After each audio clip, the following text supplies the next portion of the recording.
Hi, this is Nick Freitas, and welcome back to Making the Argument. Today, we have to cover this revelation that came out of the White House that constitutional amendments are no longer absolute.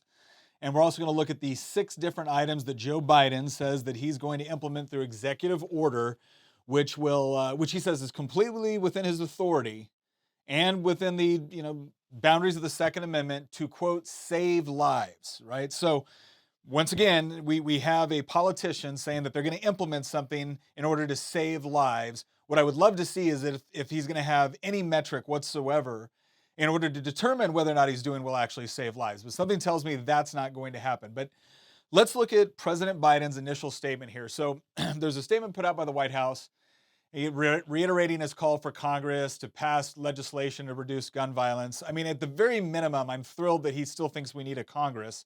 Based off of some of his comments, you were starting to wonder if whether or not he thought it was even necessary anymore to go through, oh, I don't know, the legislative process in order to write laws, or if he just thought he was going to do it with a pen. He said Congress should consider those or should close loopholes, uh, you know, and go further, including by closing boyfriend and stalking loopholes that currently allow people found by the courts to ban abusers to possess firearms. He said he wants to ban assault weapons, which we're gonna get into the numbers here pretty quickly, and we're gonna find out is that really going to actually achieve this sort of results? Is that going to save lives to quote ban assault weapons? High capacity magazines. This one I love: repealing gun manufacturers' immunity from liability. Um, it, we'll go into this in more detail, but I want you, when he talks about this, he says that essentially a gun manufacturer is the only manufacturer of a product that can't be sued or can't be held liable for their product.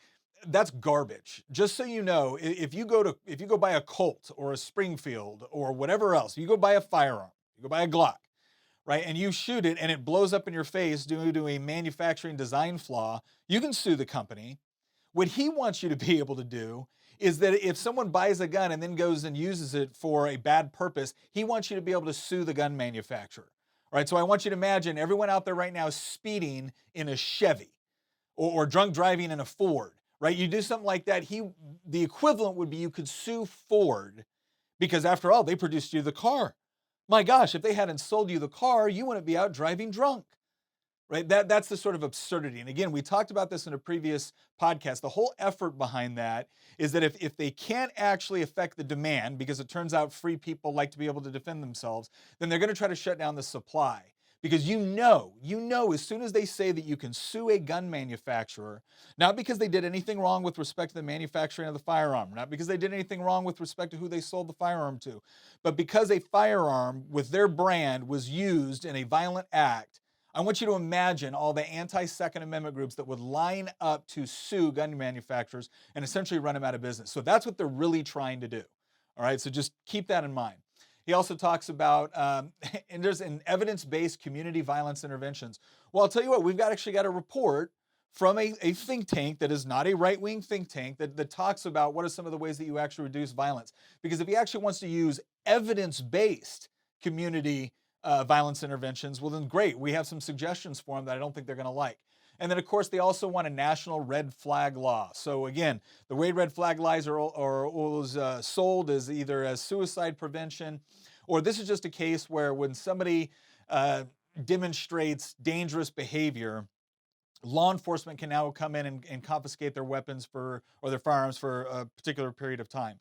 What is ridiculous about these laws is that essentially they're not just a violation of your Second Amendment rights, they're potentially a violation of your Third Amendment right, or excuse me, your Fourth Amendment rights, your Fifth Amendment rights, and maybe even your First Amendment rights, if you want to look at it. Because all it takes is someone fostering a complaint against you and then going to like a local magistrate or the police.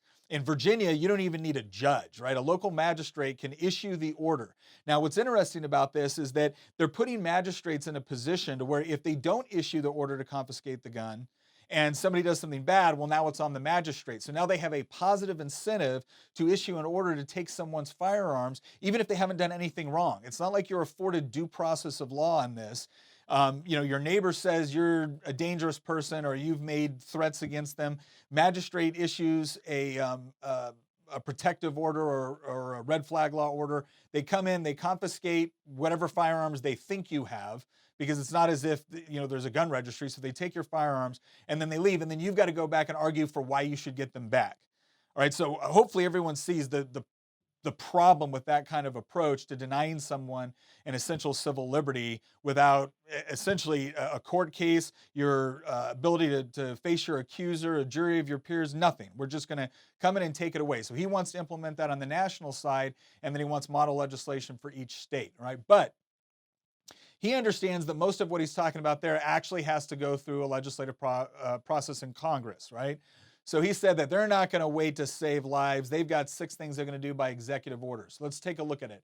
He goes, the Justice Department within 30 days will issue a proposed rule to help stop the proliferation of ghost guns. What's a ghost gun? Essentially, it's a kit, right? You can order a kit in order to build your own firearm. Right, and a lot of these kits have been associated with things like, flintlock muskets. I mean, you can get them for a wide variety of things, but his whole thing here is that this is a huge problem with respect to crime, except that it isn't. All right, I'm sorry, but if you go and you look at the violence crime statistics, which we're going to be going over in detail later on in this episode, we do not have a rash of people going out, getting gun kits, manufacturing a gun, and then going out and committing violent crimes, right? That's just, it's not happening. All right, that's not to say it never happens, but that is not how most people that commit a violent act with a gun actually get their firearm. All right, so that's problematic. And he said the Justice Department within 60 days will issue a proposed rule to make clear when a device marketed as a stabilizing brace effectively turns a pistol into a short-barreled rifle, subject to the requirements of the National Firearms Act. First of all, this rule within the National Firearms Act is ridiculous. Right? A common use case for this is things like an AR pistol. So it's like a shorter barrel and you have a buttstock on it, or again, a stabilizing brace. What it is it was a stupid law in the first place. And so there's different mechanisms you can use to take a pistol, right, and basically better stabilize it, right? You can bring it up your shoulder and fire it as opposed to how you typically fire a pistol. So he's going to issue a proposed rule to make clear that you can't do that, right? And it's just absurd. Again, it was a dumb rule in the first place. It's a dumb rule now. Justice Department within 60 days will publish model red flag legislation for states. Okay, yeah, great. That's what I want, is the federal government coming in and telling me what their model red flag legislation should look like. Here, simple question. Does their model red flag legislation violate the Second, Fourth, Fifth, and potentially the First Amendment? I mean, I'm curious. And the reason I say First Amendment is because now, if you say something on Facebook, are they going to use that as evidence to take your firearms away, even if you said something in that you shared a meme, right, that was a joke or something like that? Now, again, you should always be careful with what you say. And obviously certain humor may be inappropriate, but is it now going to be used as justification to confiscate your firearms, even though you have no criminal background and you've never done anything to hurt anyone? Yeah, probably. So that's the sort of model red flag legislation we can expect from the Biden administration. And then they've also got the administration is investing in evidence-based community violence interventions. Here's what I find so interesting about this, right? They say community violence interventions are proven strategies for reducing gun violence in urban areas through tools other than incarceration. All right, so essentially what we're talking about here is, again, they don't want to combat gun violence by saying, hey, you're someone that committed a crime with a gun, so we're going to punish you for that. No. We don't want that sort of mean-spirited incarceration for people that actually use guns in a violent manner. We're gonna invest, billions of dollars in these crime prevention. Fine, you want to do that? Okay. But one of the things you're going to find out is that if you actually want to reduce crime in some of these areas, what you're going to need is more police. So we'll see if these evidence-based strategies actually come back with something that would actually work in high crime areas, but I'm not holding my breath, and neither should you. And then let me see. The Justice Department will issue an annual report on firearms trafficking. Here's what I find interesting about this. First of all, aren't they already doing this? Like, do we not already have somebody that's actually looking at arms trafficking? And now, are we going to do something where we're categorizing arms trafficking to where we're not just including illegal transactions, but legal transactions? Like that's one of the big things that we're curious about here. And what's interesting is that he has in here, but there's good reason to believe that firearms trafficking channels have changed since 2000. For example, due to the emergence of online sales and proliferation of ghost guns. Okay, so a second ago, he was talking about how ghost guns are a real problem. Now he's going to fund a study in order to actually look at ghost guns, I guess, to determine if it's an actual problem, right? So which is it? Have you already determined and ascertained that it's a real problem requiring this sort of executive action? Or are you going to do a study to do that? Well, it looks like they're going to do both. And then finally, the president will nominate David Chipman to serve as director of Bureau of Alcohol, Tobacco, and Firearms. And again, Chipman is not exactly a not exactly a friend of the Second Amendment. So these are the 6 things that the president is going to do in order to, quote, save lives. Let me go ahead and make a prediction.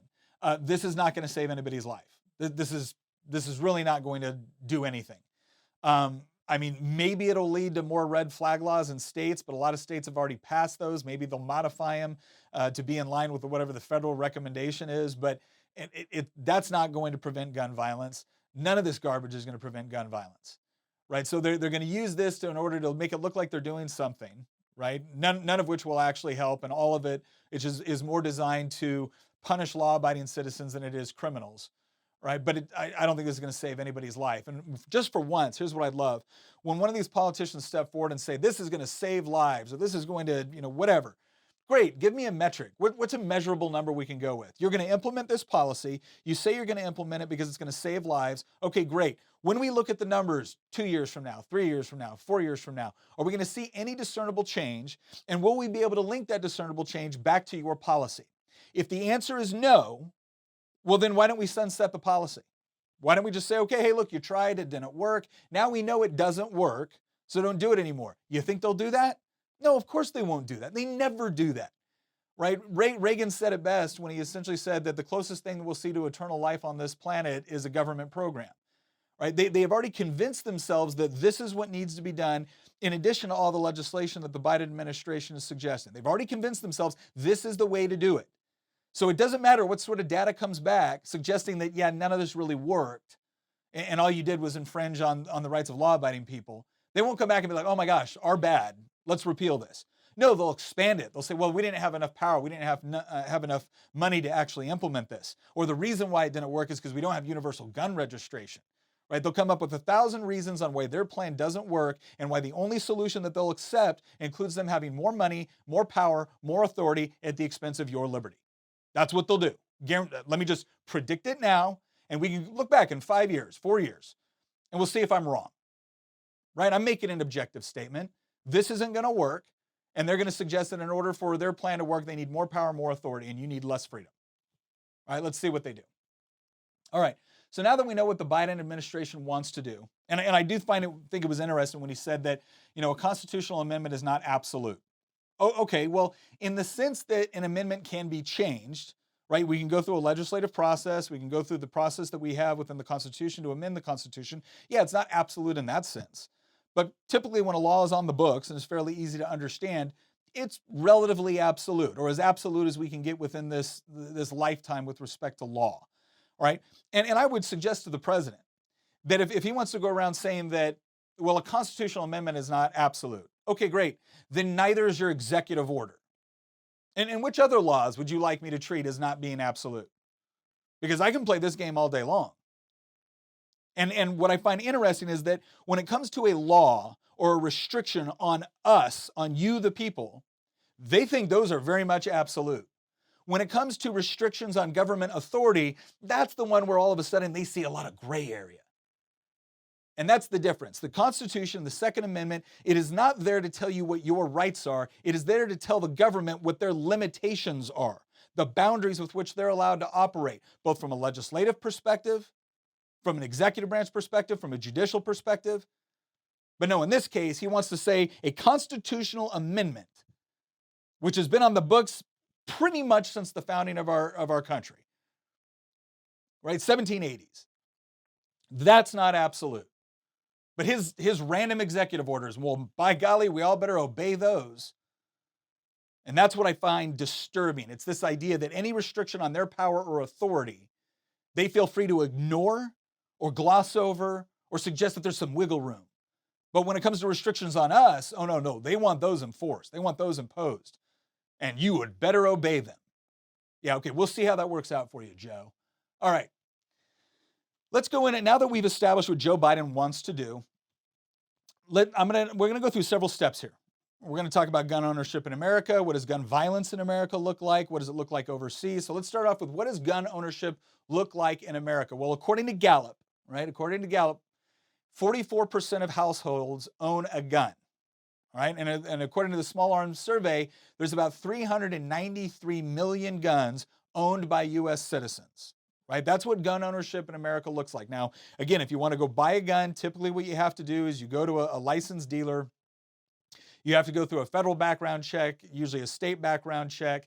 If it takes longer than 3 days to adjudicate it, you can get the firearm. And again, some people look at this and say, well, why shouldn't we expand that? Or well, because we don't want the government playing tricks, right? There's no reason why they shouldn't be able to get a background check back in 3 days, especially when the system is automated. And it generally takes like a matter of minutes, not hours even, in order to do a background check.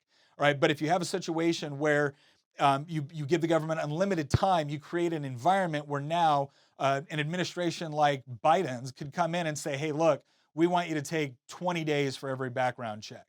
And so we put that in place as a check against government power, to where they say, okay, you can do the background check, but you don't get to lengthen it for weeks and all, and essentially de facto infringe on someone's Second Amendment rights because you were unwilling to do the job in a timely fashion, right? That's why we have those limits on there. All right, but that's the typical process. And when they talk about things like the gun show loophole, if you're a licensed dealer at a gun show, you still got to do a background check, right? The whole loophole idea is the idea that if I want to give a gun to my kid, right, we don't have to go through a background check in order to do that transaction, right? Private person-to-person sales, right? You don't need to go through a background check in order to do that transaction, all right, in most cases.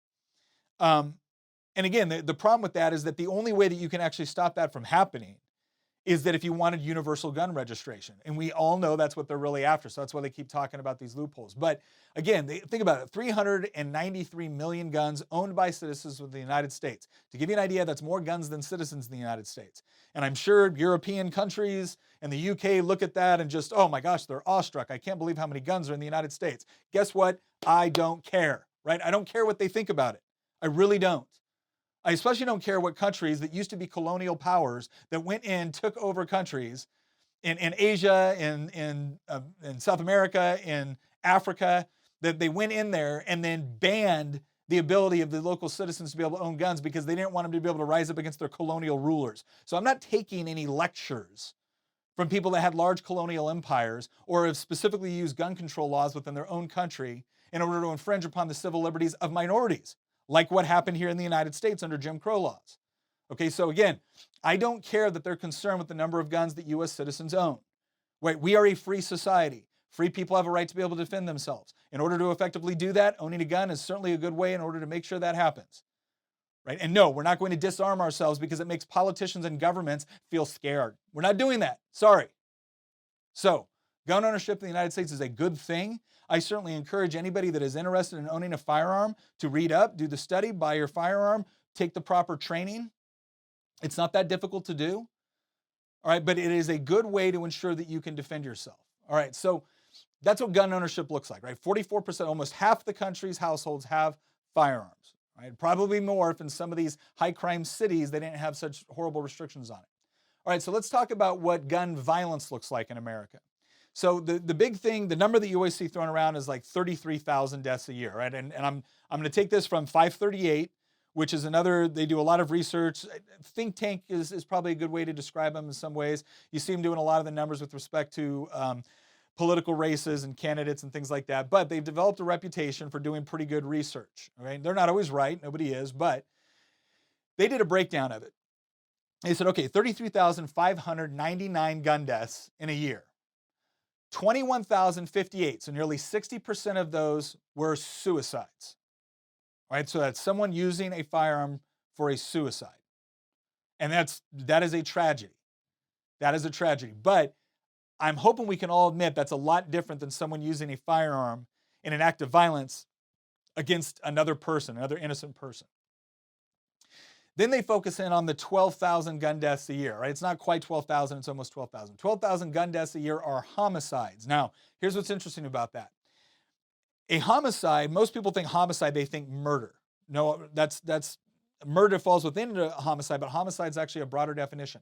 Here's what's interesting. 4,000 of those cases are actually fall under a bracket that would be considered like legitimate shootings. So for instance, Somebody shooting at the police shoot back and shoot somebody, that's considered a homicide, but it's also considered a justifiable shooting, provided all the procedures were followed. Somebody breaks into your house to, beat you, rob you, kidnap your kid, rape you, you shoot and kill them. That's also considered a justifiable homicide, right?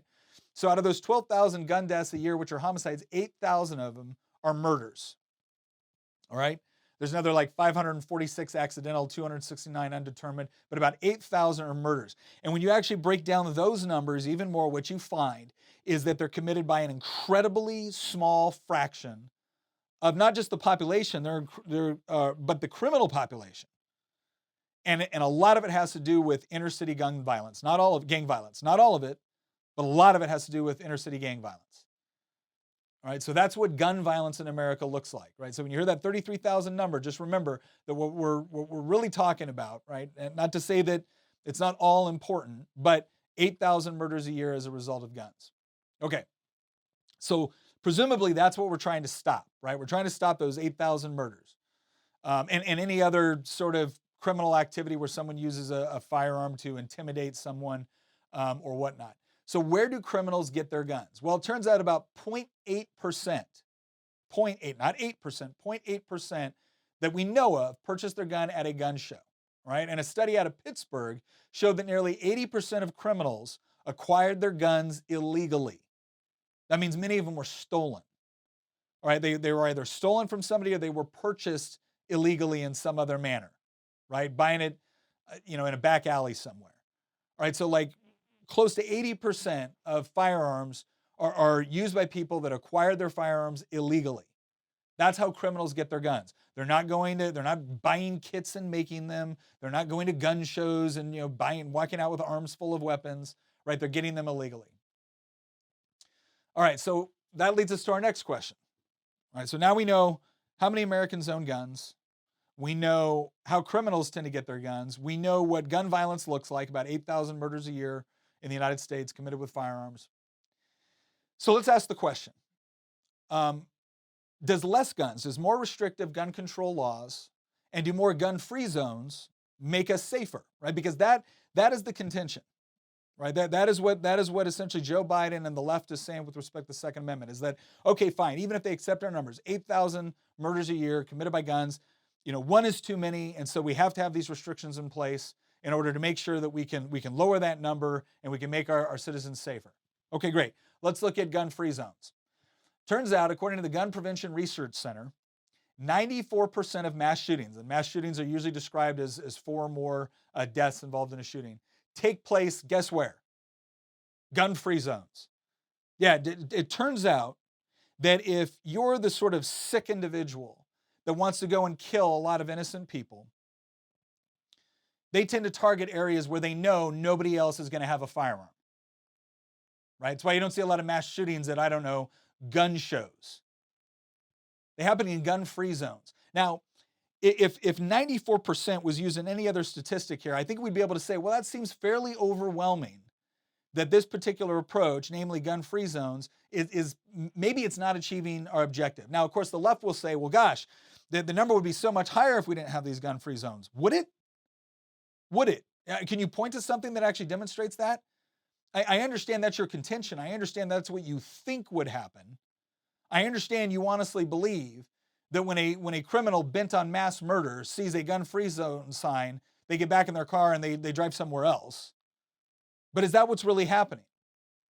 Because 94% of mass shootings taking place in gun-free zones is a pretty damning statistic. It suggests to me that maybe gun-free zones are not deterring people that want to commit an act of mass murder. I don't think that's an unreasonable conclusion. Now, again, if you want to provide additional data, if the left wants to provide additional data on why I know they are actually a positive thing and why they do achieve good results, great. I'd be willing to hear them out. But I would like to see data. I don't want to see them yelling at me, screaming at me, crying at me. I would just like to see data. Because if you're really concerned about what's going to stop violence, and not just gun violence, but any violence against an innocent person, well, then theoretically, you'd be concerned enough to actually look at the data and apply critical thought to it in order to come to a conclusion that might actually achieve your end results. Unless, of course, this isn't really about that. Unless this is more about you just feeling better about pretending to do something. All right. And we hear the same thing with assault rifles, right? Assault rifles, we got to ban assault weapons, and they're always talking about assault rifles or high capacity magazines.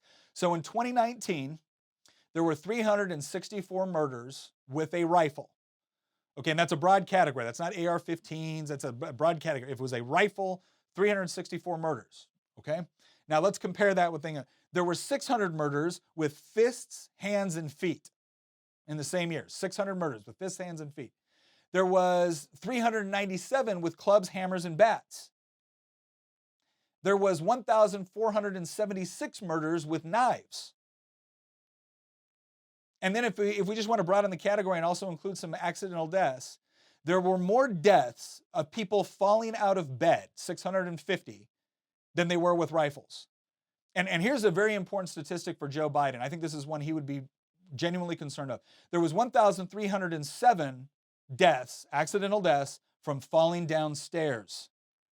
So Joe, if you want to get on something that I think presents a significant threat to your person, more research on stair safety might actually do more to save lives than the garbage that he's actually putting forth with respect to the Second Amendment. All right, so as we look at, does less guns, does gun-free zones actually present a cure? It doesn't appear to. It doesn't appear to. It doesn't seem like AR-15s is what I would target if I was really serious about reducing violence and specifically gun violence. All right? And then the argument that we always hear is the moment we point out that they're targeting all the things that aren't actually going to produce the results they claim to care about, they always go to what? What about the United Kingdom and Australia? Okay, let's talk about the United Kingdom and Australia. Again, from 538. And what's interesting about the 538 group is that when they conducted these studies, they conducted them with a very friendly attitude toward gun control. And so they looked at gun buyback programs. They looked at stricter gun restrictions. And they even came back and said, look, the data doesn't support the conclusion. And that didn't mean that they didn't want gun control anymore. They were just saying that, look, these programs don't work. All right, they honestly looked at data and came back with some pretty good analysis. So let's look at this. In parts of Great Britain, there isn't, this is directly from them, there isn't strong evidence that the ban and buyback saved lives. After the new gun law was implemented in 1996, the number of crimes involving guns in England and Wales kept rising through the 1990s, peaking in 2003 and 2004 before subsiding.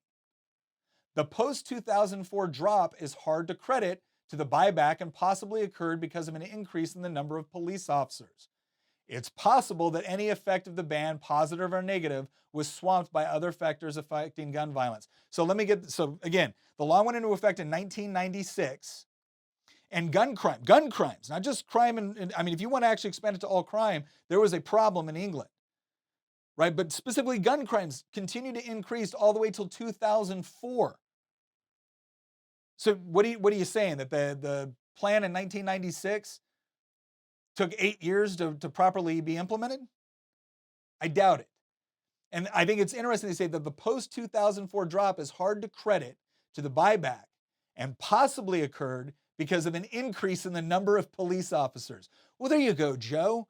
If you wanted some evidence-based violence intervention programs, increasing the number of police officers is probably more likely to get you what you want than criminalizing law-abiding gun owners. Just an idea. Again, this is not coming from the NRA. This is coming from 538. Okay, maybe they'll concede the point on the UK, but what about Australia?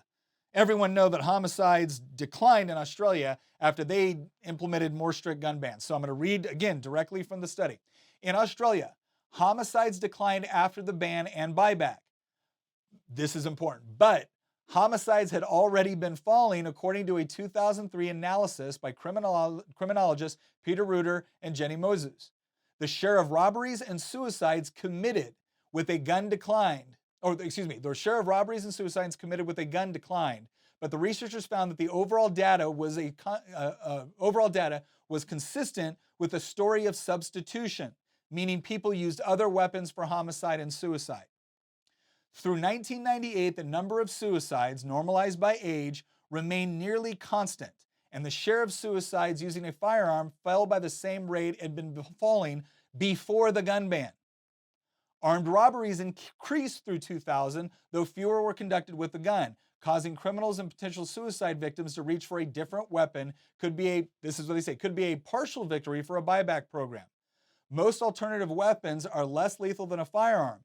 But if that happened, listen to this, but if that happened, it didn't appear to change the overall trend for violent deaths.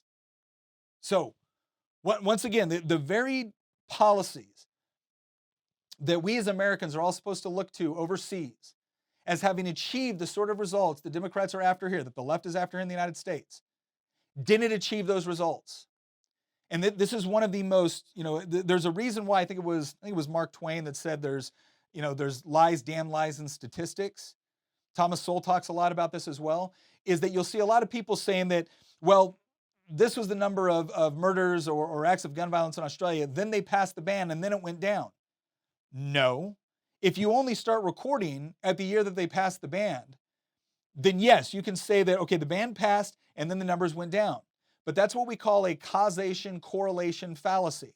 You're saying that because they passed the ban, the numbers went down. Well, the only way that you can really look at that is that if you start to look at the numbers before the ban was passed. And what do you find? You find a trend that remained consistent before the ban and after the ban.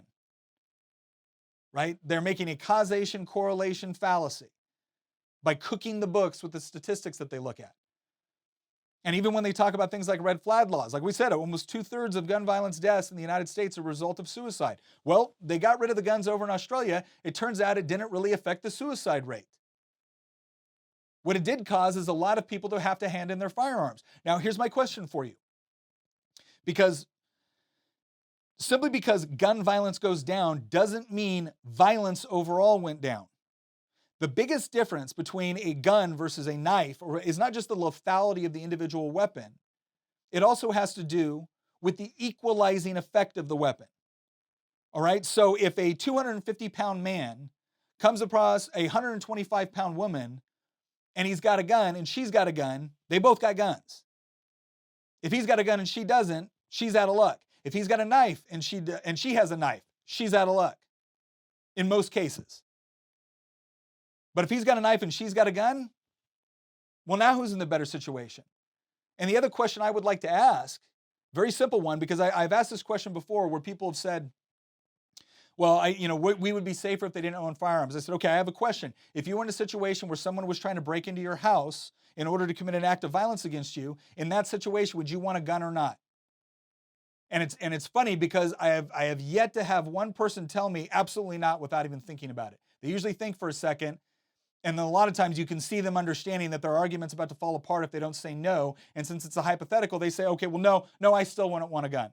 Okay, great. You still wouldn't want a gun. And guess what? You have a right to not have a gun in that situation. My question is what gives you a right to tell everybody else that they can't have a gun in that situation?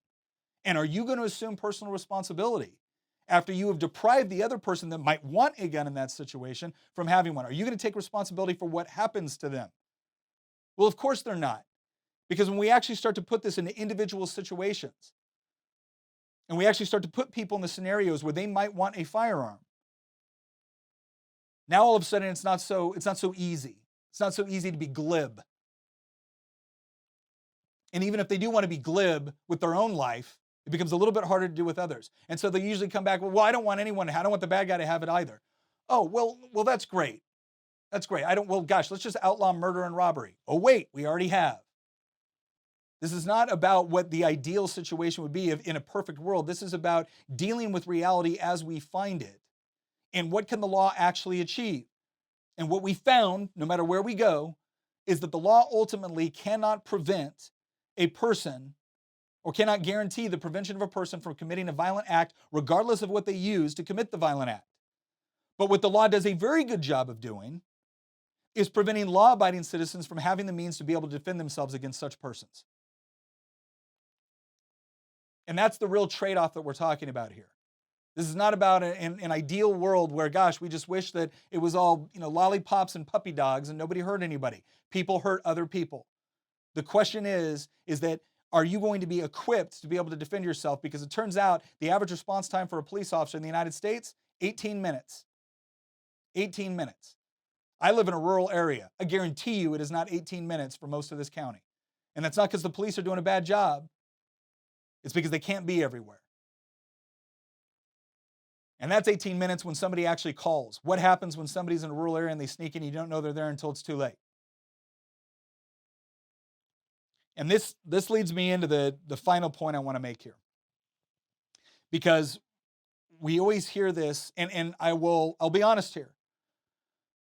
Advocates of the Second Amendment don't always do a good job of defending the Second Amendment in a way that we should.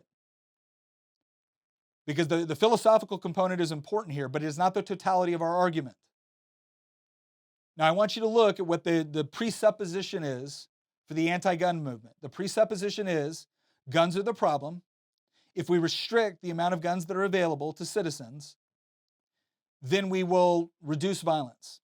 Right? That's the premise of their argument. Guns are the problem. Reduce the guns. You'll get less crime, or you'll at least get less crime committed with guns. And what we see in places that have implemented the sort of policies that they want to see here is that does not appear to add up. That does not appear to happen.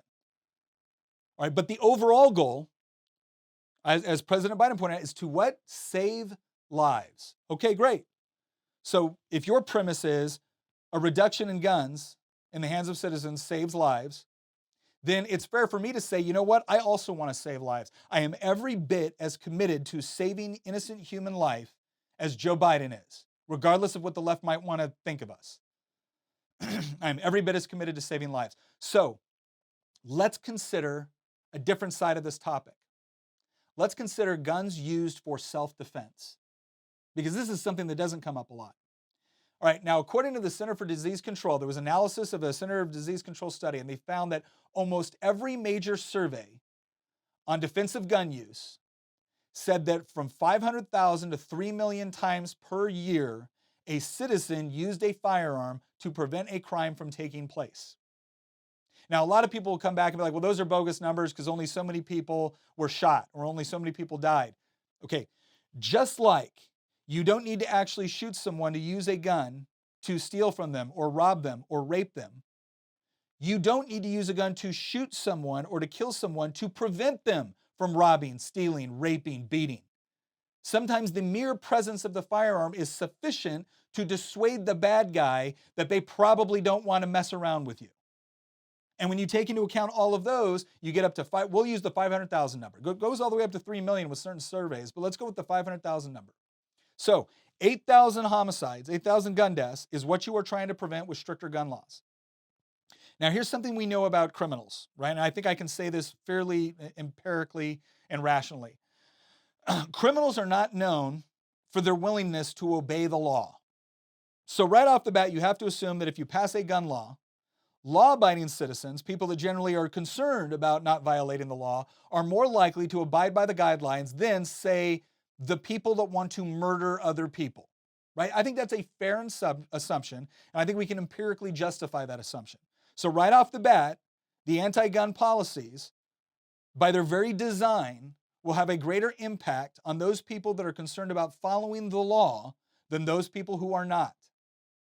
All right, so what do you do with the 500,000 people, or the people that a firearm was used 500,000 times in order to prevent a murder, a robbery, an assault, a rape, a burglary, or robbery? What do you do with that? How many are we going to see an increase in those numbers? Are we going to see more lives lost by somebody that could have had the means to defend themselves? Are we going to see more people raped because they were denied the ability to be able to defend themselves? What about do those lives matter too? Are we interested in saving those lives as well? Or is the government not interested in people saving their own lives? They're only interested in it if they're the ones that can take responsibility for it. Because they sure as hell don't seem to want to take responsibility for what happens when you deprive a law-abiding citizen of the means to defend themselves. They don't want to assume any responsibility for that, even though, absent their gun laws, absent their intervention, you might have been able to prevent yourself from being a victim. So if you really want to save lives, you can't just look at the 8,000 murders. You can't just look at the 20,000 suicides. You also have to look at the 500,000 instances where a private citizen used a firearm in order to defend themselves, and you have to be able to look beyond what your stated objectives are in order to determine what could possibly be unintended consequences. And what I see is a situation where hundreds of thousands of people that never became victims could potentially become a victim now.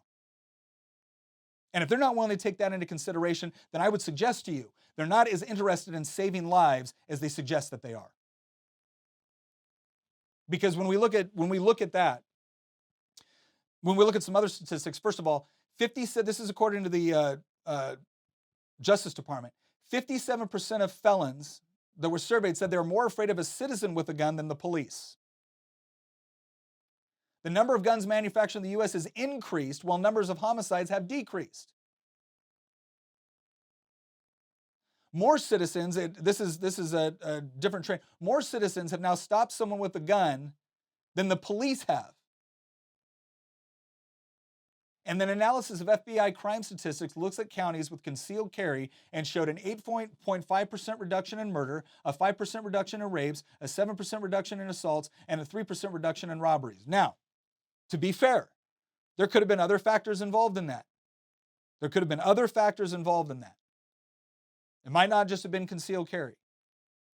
But when 57% of felons are saying that they're more afraid of a citizen with a firearm than a police officer with a firearm, that should tell you that whether or not their potential victim has a gun influences their decision. So if we're going to be honest about all of this, and this really is about saving lives, because that should be the fundamental issue. It should be about saving lives. And one of the ways that I've found that we do this in a free society is by preserving individual liberty, because that allows for individual choices. It's also by making sure that we're using law enforcement resources to go after people that are committing violent acts, not law enforcement resources to go after people that aren't doing anything wrong. And that seems to be the number one driving factor behind a lot of this left-wing legislation against guns. At the same time that they want to have greater parole for violent offenders, they want to make it harder for a citizen to be able to have a firearm. At the same time that they want to actually reduce the police presence in those neighborhoods which are most affected by crime. You're telling me that's evidence-based? You're telling me that's what, following the science? So I'm telling you right now, Joe Biden can sign whatever executive orders he wants. There are a number of laws on the books in the United States that I think are, at best, inappropriate, and at worst, clear violations of government authority or constitutional rights. The one benefit that we have is that we do have a very deliberative legislative process. But if Joe Biden is going to come forward now and say that, well, you know what, Second Amendment's not absolute. Okay, Joe, neither's your executive order. Let me tell you something else that's not absolute in a free society. Elected officials significantly diminishing individual liberty. That's not conducive to a free society, and it shouldn't be an absolute in a free society. And if the left is looking for a potential issue where I am willing to say I'm not complying with this, they found it. Because I have been to foreign countries, I have seen what happens when you disarm people and you leave them at the mercy of criminal elements, of terrorist elements, of oppressive elements. One of the things I found fascinating was when we initially got into Iraq and they were searching houses, they would confiscate firearms. We know what we found out? We found out that the U.S. military and the Iraqi military couldn't be everywhere at every time. And so it became very, very easy for terrorist and criminal organizations to prey upon people, especially in remote areas. And so we changed strategy. We started to organize local groups. We started to make sure that each family could defend themselves. And you know what we found out? Is that when people had the means to defend themselves, they did. And the fact that they had them, the fact that they possessed the means to defend themselves, dissuaded terrorist and criminal organizations from coming in and attempting to exploit them. Because when they were unarmed and they were completely reliant on the government for their safety, they were an easy target. But when they had the means to defend themselves, the game changed then. So this is not only a trade-off, and this conservatives, Second Amendment advocates, listen to me when I say this. This is not simply a trade-off between safety and liberty. Right? We make a lot of very good arguments with respect to the liberty, and then and the point of the Second Amendment is to be able to protect your person, to be able to protect your property, and to be able to defend against tyranny and oppression. That is all true. And then the left comes back with, yeah, but we just want to save lives. Well, then it is time for us to make not only the argument for why individual liberty is important, but for why individual liberty actually creates an environment where you can do a better job of saving lives by not making people completely dependent on the government for their security, and by empowering them to not only take responsibility, but to feel secure in their own person and their own ability to defend themselves and their family. So we want to save lives too. The difference is we believe we can do a better job saving lives by preserving your rights and freedoms. They think they can do a better job saving lives by eroding them. And the stats are in. It doesn't work. It doesn't work when you have a benevolent government, theoretically, like the UK or Australia,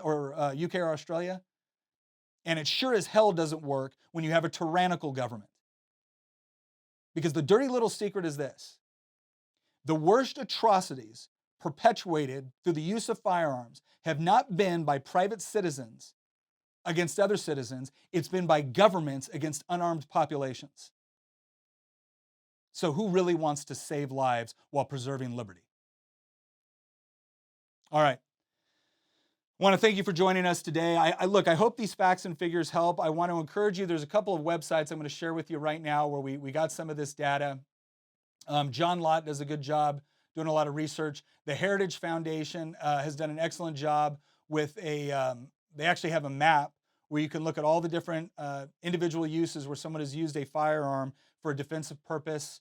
There's another group called AmericanGunFacts.com. They go into a lot of the specifics and breakdowns about gun ownership, about gun laws, about the effects that they have. And then obviously this report by 538 on gun deaths and mass shootings. Again, it's not like these guys were trying to cook the books to prove gun control doesn't work. A lot of these studies were actually conducted by people that were very friendly toward gun legislation, but they're honest researchers.